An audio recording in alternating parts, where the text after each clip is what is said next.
A wnaeth y Prif Weinidog ddatganiad ynglyn ag ymrwymiad Llywodraeth Cymru i gefnogi dyfodol llong ymchwil y Prince Madog. Diolch i'r Uned Biorwth am y cwestiwn llawyd. Mae gan Lywodraeth Cymru gontract gyda Phrifysgol Bangor i ddarparu gwasanaethau ar olygon môr tan 2021. Fe wnaeth y contract hwn helpu i sicrhau dyfodol llong ymchwil y Prince Madog yng Nghymru.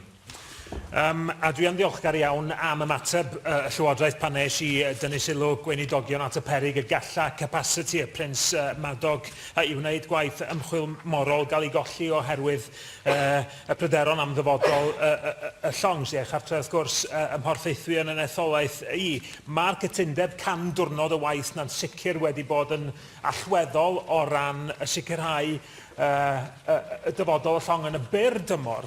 Ond mi hoffwn ni dynnu sylw yr Prif Weinidog at y ffaith bod 2021 ddim yn bell iawn i ffwrdd erbyn hyn, a bod angen rwan gweithio i sicrhau dyfodol hir dymor, a mi hoffwn ni wneud apel am hyn am addewid gan y Llywodraeth i ymrwymo rwan i drafodaethau ynglyn ag ymestyn y cytundeb all wneud gwaith ymchwil ecolegol yn ei bwyd allweddol yn flynyddoedd i ddod, achos mae'r cloc yn tician a mae'n ar ôl allweddol i'r Llywodraeth yn sicrhau y dyfodol hir dymor yna.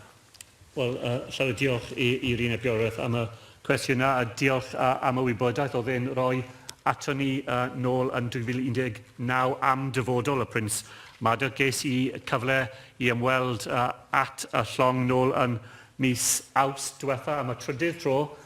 Dwi'n meddwl ac i cwrdd gyda bobl sy'n gweithio yn y maes na, maen nhw'n môr frwdrig a maen nhw'n môr awyddus i cario ymlaen i wneud y gwaith maen nhw'n wneud.